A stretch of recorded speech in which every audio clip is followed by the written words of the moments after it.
The Tao of Self-Confidence, episode 840. Welcome to the Tao of Self-Confidence, where I share stories of amazing women who have discovered their inner journey to self-confidence. Visit our website at thetaoofselfconfidence.com. Your inner journey to self-confidence awaits. Well, hello, friend. Welcome to the Tao of Self-Confidence, where I share stories of amazing women who have discovered their inner journey to self-confidence. I'm your host today, Sheena Yap Chan, and today I have a phenomenal lady on the show today.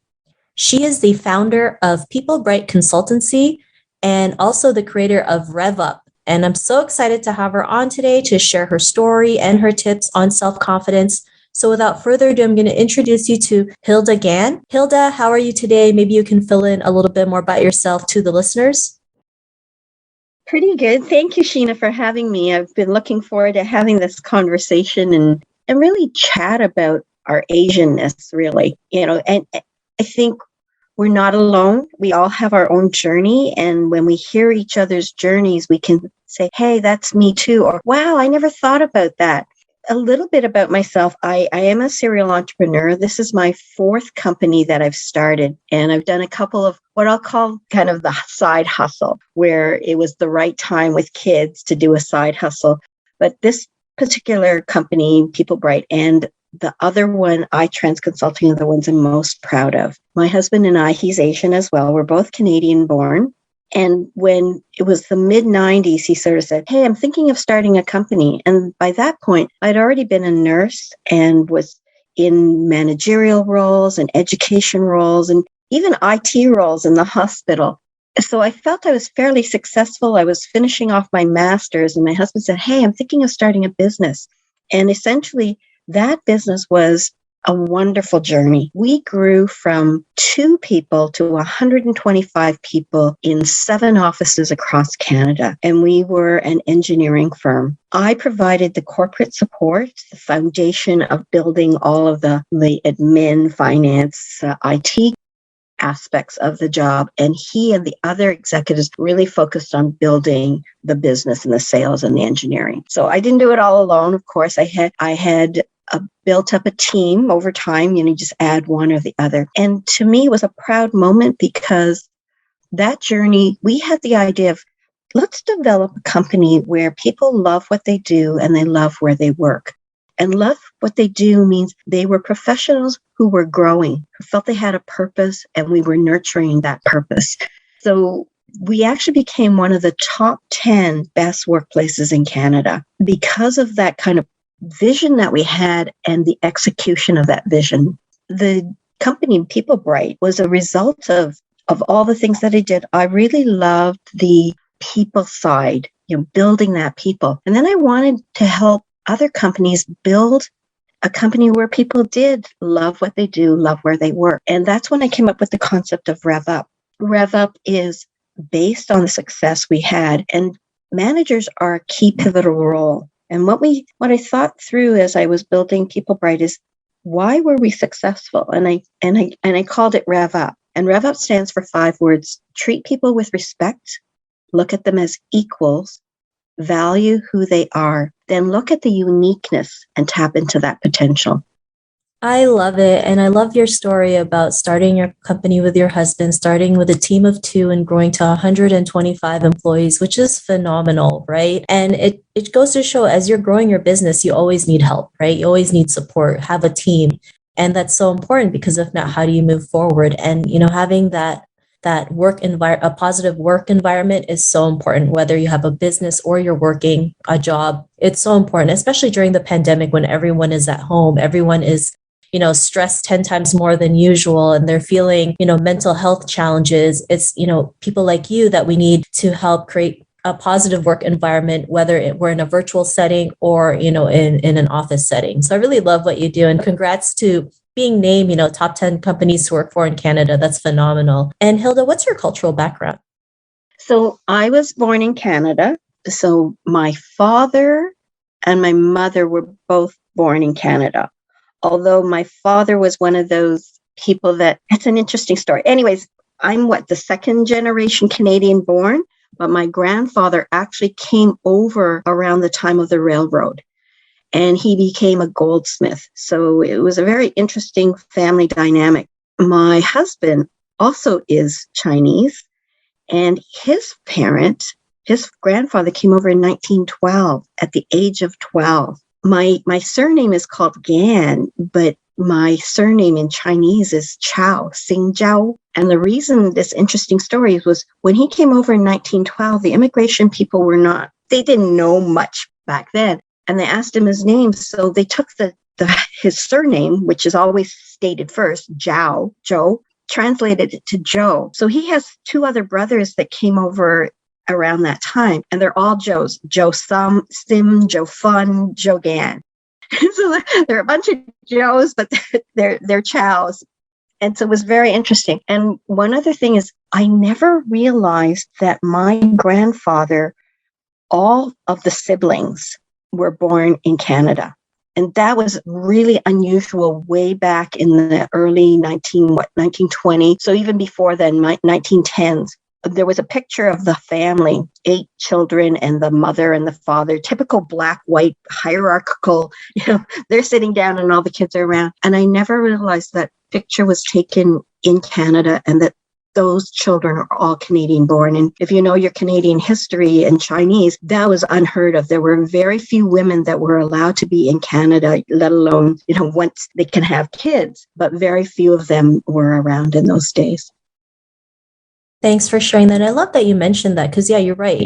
There wasn't a lot of, Chinese people immigrating to Canada. In fact, we even had, the Chinese Exclusion Act where you couldn't even enter the country based on your cultural background, which, is pretty racist. But, being able to share that your grandfather migrated to Canada and then the rest of his siblings were born here in Canada and were able to live that life, be able to live life in Canada. But I'm pretty sure they've also had their fair share of challenges, right? Especially when, at that time, everything was always trying to be westernized, right? You needed to live the Western culture, the Western way and speak English and denounce your Chinese name. That's why they're all named Joes, right? On your husband's side. So I really love that you mentioned that. And Hilda, what would be your favorite self-confidence quote?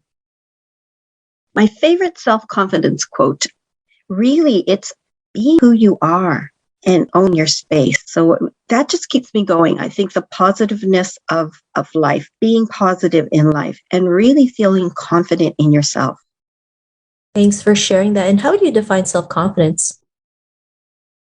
I think self-confidence is the ability to know what you're doing and feeling that you're doing a good job of it. I think so often we lack self-confidence, but I feel that it's really important to feel confident in yourself. And if I can share this anecdote of me as a teenager, because I think to me that really solidified what self-confidence is. As a teenager, you're always trying to fit in, or you're trying to not stand out because it just doesn't seem right. This one particular day, I was feeling really good about myself, just on top of the world, as a teenager. And I was heading downtown. So I was going to be taking the bus and I was going to be taking the subway. And as I got to the subway and the doors were closing, I suddenly realized that feeling of feeling so confident that day was an illusion, possibly, because when the doors closed, I found out I had curlers in my hair. As Chinese people, we have really straight hair. And I just wanted a little bit of curl on my bangs. So I put the curlers in and I totally forgot about them as I strutted out the door. And then I'm looking at this mirror of me with rollers in my hair and I'm going, oh my God. But it was a lesson learned at a very young age. I felt like I had it all together that day. I felt confident. Nothing could turn my day into anything bad. And suddenly I realized you have the power within yourself for confidence. And it doesn't matter what you look on the outside, it's how you feel on the inside.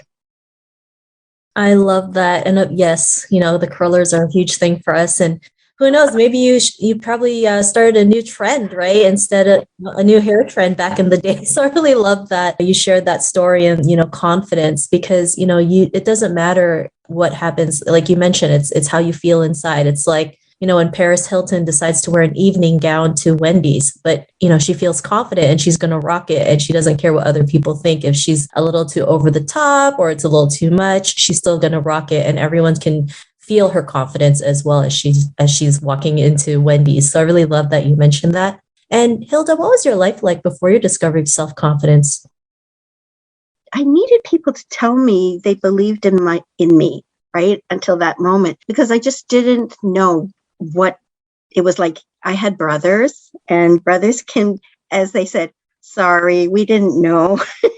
They can be kind of mean. I had very crooked teeth, and I had a mole on my face. This is before Cyndi Lauper, and I felt so self-conscious about it. And my brothers didn't do a very good job of making me feel less self-confident. But I think through high school, I participated in a lot of things, and I had some really interesting supports through the teachers. They made you feel good about yourself. And that, as I said, that one day when I felt pretty confident, I think by then I'd had braces and stuff. But, I belonged to a lot of different activities in school. I was a cheerleader. I was, in the band, and I really enjoyed those opportunities. I think it gave me that confidence of you can do anything you set your mind to. In fact, I think one year I wasn't the top 3, Chinese people. Our parents want us to strive. So I thought, well, what I'm going to do is I'm going to stop all these activities, and I'm just going to focus on my schoolwork. I'm just going to focus on my schoolwork. And that semester, I dropped to 78%. I said, what? How is that? How can that happen when you're focusing on your education and forget the choir, forget the cheerleading? And I suddenly realized, well, I was doing better when I was busier and I was enjoying it. So go back to doing it. And then I went back up into my 80s and stuff. And I realized that you need to do what you love. And for me, I almost need that busyness to keep me organized. As an adolescent growing up, just learning more about yourself and gaining those little confidences along the way. That really, really helps. And then as you get older, you even gain more and more confidence. So I sometimes have to remind myself, what was it like before to help other people? Because when they see you, sometimes they say, oh, wow, she's got so much confidence. But I didn't always. So helping others say, you just need to keep trying and getting better. And the more you practice at doing something, the more it becomes easier and the more it becomes your most confident self. Yeah, I love that. And it's so true, right? And I love how you mentioned having the little confidence, right? Building those little steps, having those little wins, because it's those little wins and steps that really yield that big result, right? And it doesn't happen overnight. We have to work on it every single day to get to where we are today. And so I really love that you mentioned that, you had to work on it. You decided to focus on your studies. It didn't work because you weren't doing the things that you love. So you went back to doing the things that you love, and you're doing a lot better, right? Because of course, when you do something you love, you enjoy it, you have this love for it. And even if times are tough, you'll still do it because you love it, right? You're willing to put on the work, embrace the suck, because you love it so much. And so I really love that you mentioned that as well. And I'd love to ask, what was that aha moment when you realized, you wanted to create REVUP, right? Because I really love that REVUP, right? It's just really like you boss up, you go to the next level. And I know for you, REVUP is something that you're super passionate about. But what was that aha moment that made you even leap into that and create that? When I decided that I was going to start my own company by myself instead of with my husband, I thought, I love people and I want to help people with their human resources. So, that means creating policies and procedures and helping them recruit and retain staff.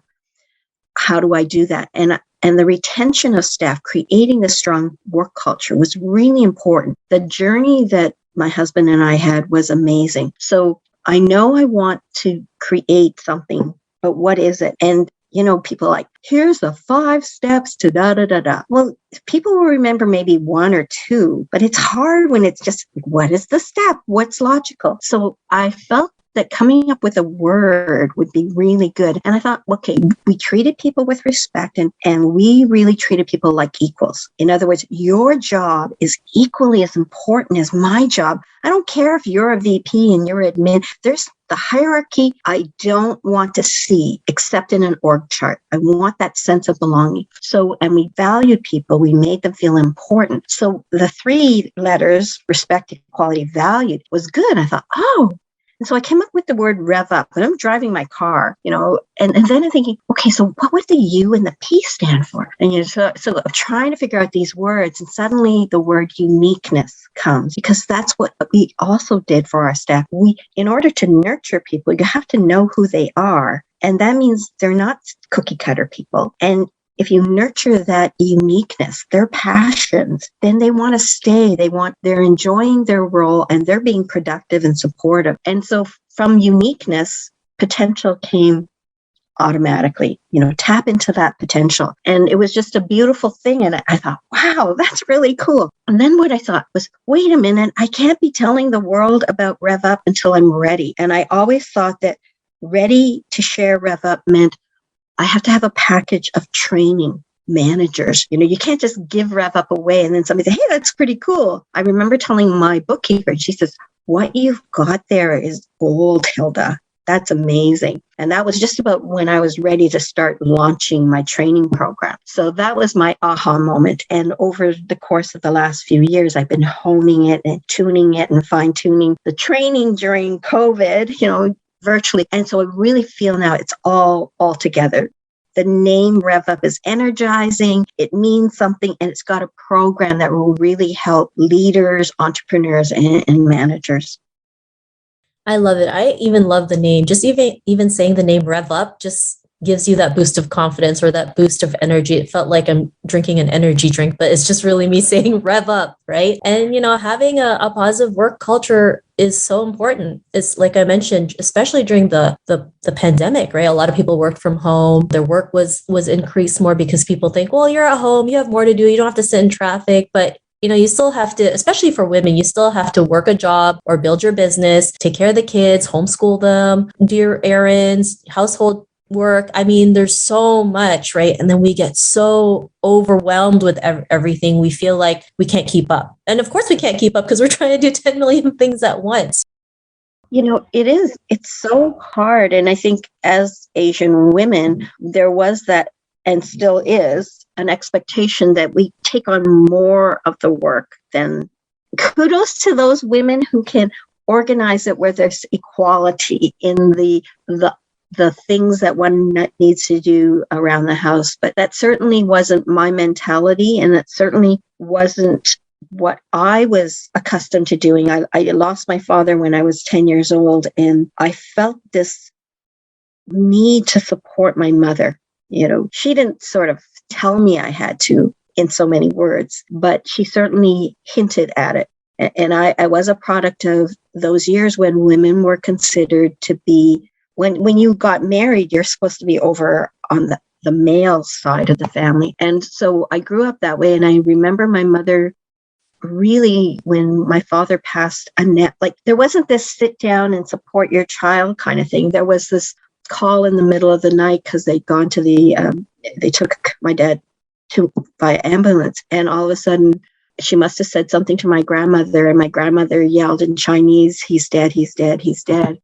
And then I overheard my mother saying she didn't want to live. And when you are 10 years old and you hear that, you feel like, what happens if you lose your mother? There's nothing left. And so I did what I could to make sure that her life was easier and that I was there for her. In Chinese, mo pui kui. So everywhere she wanted to go, mahjong, Chinese movie theater, I went. But what that did for me was created a person who was confident in showing up. Like you go to a mahjong place, there could be like 5 little kids you're playing with that day, or there could be one teenager that you're talking to. But wherever I went, I was finding myself in situations and just learning to adapt so that by the time you're a young adult, you're not afraid of, oh my God, I'm going to a party. Who's going to be there? Will I fit in? Kind of stuff. Because I had to start doing that when I was 10 years old. Yeah. And I love that. And I love how you mentioned that, you wanted to start your own business apart from your husband. For Asian women, I think it's a lot harder to start a business because we're not taken seriously, especially when family members think what your thing is just a hobby or it's just for fun. But here you're creating something that's, you really want to create a positive impact. You really want to help people out there. And it takes 10 times more work to be taken seriously. And it's scary sometimes to set yourself apart, right, from the person you've worked with most of your life, right? Especially if you live with them and you're married to them. So it's like, so I think that is courageous because not a lot of people can do that, right? To just say, I'm going to start one myself and see where this goes, right? I know this can help so many people and a lot of other people see the potential, right? And, because you're able to do that, what's your life like now? Well, it's really interesting because when my husband started the company, I always felt that I was his support because I had all these experiences, I could be corporate support. And I actually loved it. I was wondering, I was in healthcare. I started off as a nurse, and I wondered whether that was the right choice to give up my career for my husband. And when I was talking to a close friend of mine, I said, the job I really enjoyed the most was when I was the manager at Mount Sinai.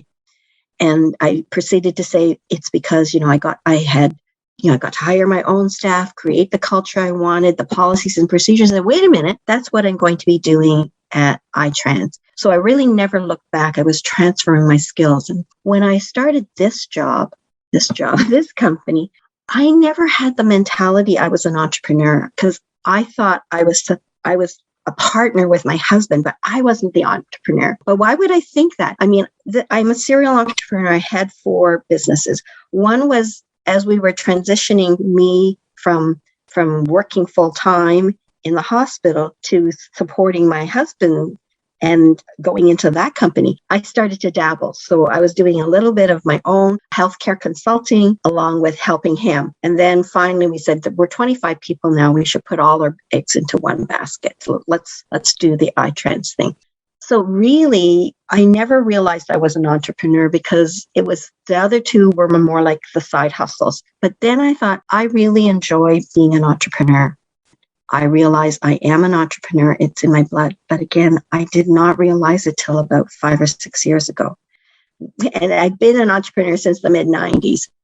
What I love about it is I've made that decision. And it's funny because I would bounce ideas off my husband. Oh, I could do this or I could do that. And he'd say, I told him I could do consulting, helping small to medium-sized businesses. So where's the money in that? He said, you remember what we were like when we were small. We hardly had any money to spend. So who would buy your services? So I thought, okay, fine. That makes it. But a year and a half later, I thought, I need to do this. I was at a women's conference and I was in between deciding whether I would stay at this company, which was not an ideal work culture space, or to start my own company and help many companies, or just move on and find a new place. Because I always say, love what you do, love where you work. And when you don't, it's time to move on. So I was at the crossroads at this women's conference deciding, do I find another job or do I start my own company? And I went there Friday night, and by Saturday morning, I declared to the group of women, I am starting my own company.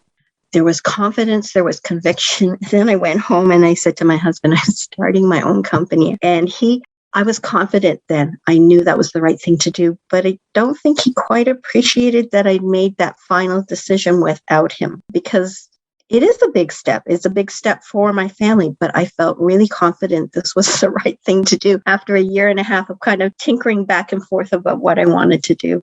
So I feel better for it. I love what I do. Awesome. I love it. And thanks so much for sharing all that. And to the woman who's listening to your episode, she may be in her own journey to self-confidence. What would be that one tip you would give to her?